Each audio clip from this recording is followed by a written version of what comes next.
Bersatu தலைவர் முகைதீன் யாசின் கட்சிக்குள் பிளவுகள் குறித்த ஊகங்களை நிராகரித்து தாமும் தனது துணைத் தலைவர் ஹம்சா ஜைனுடீனும் இன்னும் நெருங்கிய கூட்டாளியாக இருப்பதாக தெரிவித்துள்ளார். இது தங்கள் கனவு அணி என்று அவர் குறிப்பிட்டு பேசினார்.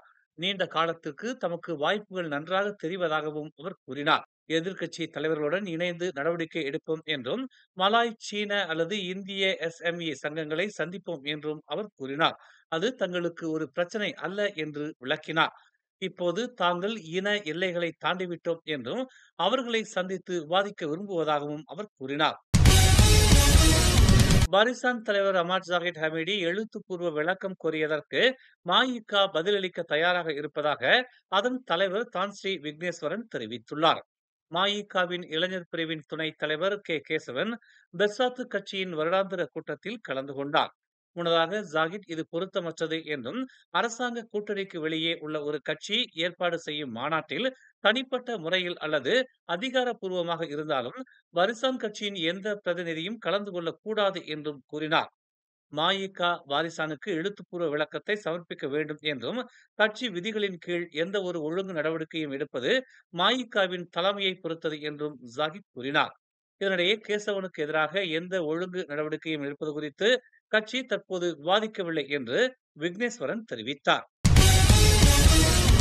பெர்சாத்து முகைதீன் யாசினை பிரதமர் வேட்பாளராக நியமிக்க ஒருமனதாக முடிவு செய்துள்ளதாக அதன் பொதுச் செயலாளர் அஸ்மின் அலி தெரிவித்துள்ளார். முகைதீன் தனது தலைமை உரையில் சில கட்சி உறுப்பினர்கள் அவரை பதவி நீக்கம் செய்ய கையெழுத்துக்களை சேகரித்து வருவதாக தெரிவித்ததால் ஒரு சிறிய குழப்பம் ஏற்பட்ட நிலையில் தற்போது அஸ்மின் இந்த கருத்தினை தெரிவித்துள்ளார்.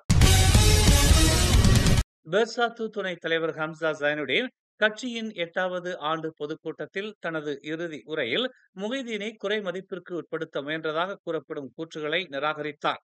மேலும் முகைதீனுக்கு தனது முழு ஆதரவையும் வழங்குவதாக உறுதி அளித்தார்.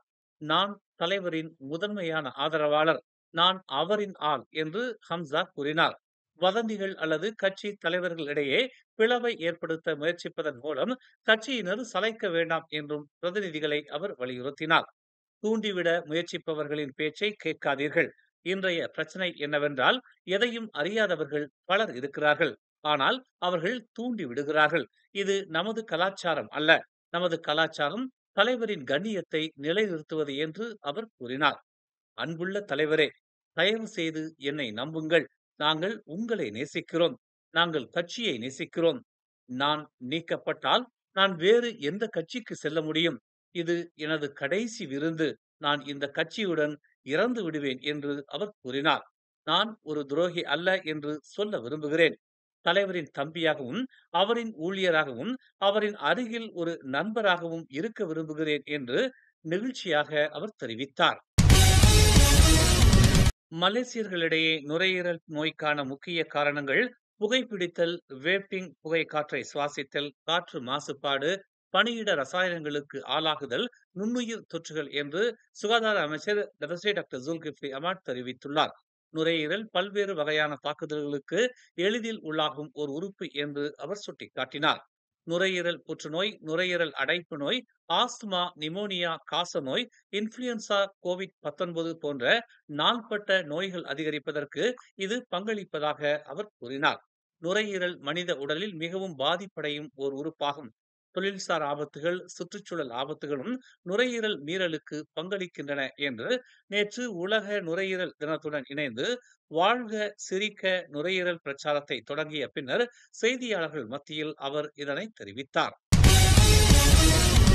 பழமையான மெர்சிங் நில அதிர்வு பிளவுக்கோடு வழியாக புவியின் ஆற்றல் முழுமையாக வெளியேறும் வரை ஜொகூரில் நில அதிர்வுகள் தொடரக்கூடும் என்று மலேசிய வானிலை ஆய்வு மையமான மெட் மலேசியா தெரிவித்துள்ளது. அண்மையில் தெற்கு ஜொகூரில் ஏற்பட்ட நிலநடுக்கங்கள் இன்னும் சமநிலையை எட்டாத மேற்கண்ட நில அதிர்வு பிளவு கோட்டினால் ஏற்பட்டிருக்கலாம் என்று மெட் மலேசியாவின் தலைமை இயக்குனர் முகமது ஹிஷாம் முகமது அனி தெரிவித்தார். சிகாமாட் மெர்சிங்கிலிருந்து வெகு தொலைவில் இருந்தாலும் நில அதிர்வு பிளவுக்கோடு புவியின் அடியில் தொடர்ந்து இணைக்கப்பட்டு புவி ஓட்டில் வலுவற்ற பகுதியாக செயல்படுவதாக நம்பப்படுகிறது என்று அவர் குறிப்பிட்டார். மேலும் தீபகற்ப மலேசியாவில் ஏற்படும் பெரும்பாலான நிலநடுக்கங்கள் 5.0 ரிக்டர் அளவை தாண்டாது என்றும் பெரிய நிலநடுக்கம் ஏற்படுவதற்கான ஆபத்து மிக குறைவு என்றும் அவர் கூறினார். சூழலை தொடர்ந்து கண்காணித்து அவ்வப்போது தகவல்களை வெளியிடுவதற்கு மெட் மலேசியா உறுதியுடன் உள்ளது என்று டாக்டர் ஹிஷாம் உறுதி அளித்தார். ஜொஹூரில் ஏற்பட்ட நில அதிர்வுகள் பலவீனமானவை என்றும் அவை பெரிய தாக்கத்தை ஏற்படுத்தும் என்று எதிர்பார்க்கப்படவில்லை என்றும் அவர் கூறினார். மேலும் செய்திகளை தெரிந்து கொள்ள தமிழ் மலர் நாளிதழை பாருங்கள். உடனுக்குடன் செய்திகளை தெரிந்து கொள்ள தமிழ் மலர் இணையதளம், தமிழ் மலர் செயலி மற்றும் மலர் டிவி யூடியூப் சேனலை வலம் வாருங்கள். எங்களோடு இணைந்திருக்க மலர் டிவியை பதிவு செய்து கொள்ளுங்கள். உறவுகள் மகிழ்ந்திட விருப்பம் மற்றும் பகிர்வு சேவையை சொடுக்கிடுங்கள்.